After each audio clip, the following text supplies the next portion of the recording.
There has been so much discussion in terms of the growth of the Chinese art market, and we think it's absolutely critical to provide a more historical opinion in terms of how the Chinese art market in the modern era started and grow and expanded into such a large scale.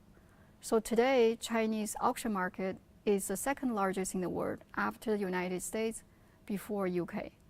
And it is absolutely a necessary moment for us to look back to help us understand what has been achieved, and this will enable us to better understand what will happen in the market moving forward.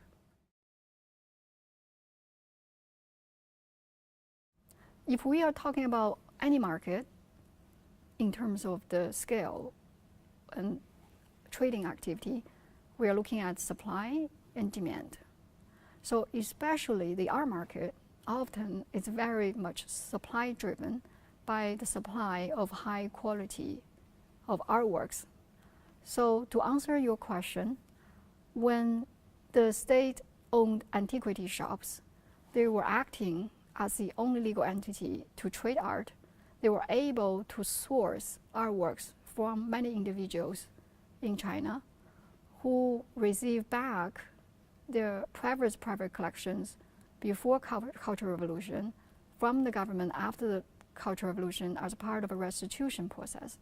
So this sourcing activity built up by the state-owned antiquity shop helped establish a tremendous amount of supply of very precious traditional Chinese artworks, including paintings, ceramics, and other works of art. Actually, the Chinese art market had experienced a short period of fluctuation, as you could see from the chart in the report. However, the Chinese government at the time, to protect the economy, injected over 4 trillion RMB to support different industries. When you have so much capital helping as a foundation in the economy, it sort of prevented the country's economy from being too much influenced by the global financial crisis. So as a result, there was a short dip in the Chinese art market. We're talking about the auction data, but it went back, rebounded in 2009, 2010 immediately. So the decline happened from 2011 to 2012. After the decline, since 2012 till 2017, the Chinese art auction market has been stabilized at a range around 330 billion RMB, which is about 4.7 billion US dollar. So to answer your question, we are looking at the high value of lots and turnover, things sold at millions of US dollars, sometimes tens of millions. If we are looking at yuan masters, for example, Wang Meng's painting. So that will continue to be the biggest contributor of the annual turnover of Chinese art market for a long time. From those people I have spoken with, all of them have a goal is, in addition to what they're doing for their private business, they are hoping this institution, their private museum, as a standalone practice, is able to break even. That is, they have a lot of cost in terms of operation, paying rent and paying staff, personnel, which costs them a tremendous amount of financial resources. Meanwhile, they were hoping to gather sponsorship, ticket sales, space rental. Through different channels, they could recover the cost.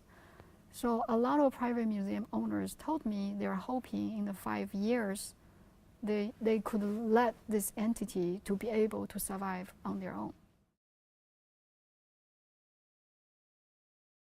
It's a very strong demand. It's happening and will become stronger. At the same time, if we look at domestic Chinese auctioneers, they don't have a specific or very mature department of connoisseurship and selling of Western art, which means they don't have Impressionist department or the master department of Western art, and they don't have Western contemporary art department. And it will take some time for that to happen, because first of all, you need to train a group of very experienced experts who understand the connoisseurship. Second, you need to have a global collectors network. You know where to do your sourcing.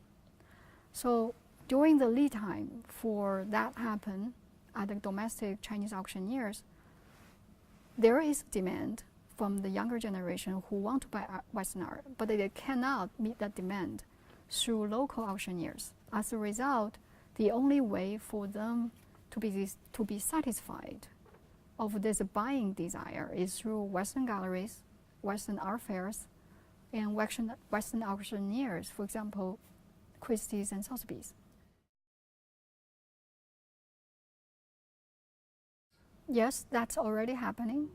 So in recent years, we see very aggressive marketing activities from Western galleries in China, like House & Wirth, David Warner, just to name a few. They bring international expertise. They have a board network of different museums, and they also have very professional service. So the local galleries in this more competitive environment are having a harder time to survive. We'll definitely witness more local Chinese contemporary galleries will face the challenge of make ends meet in the next 5 years.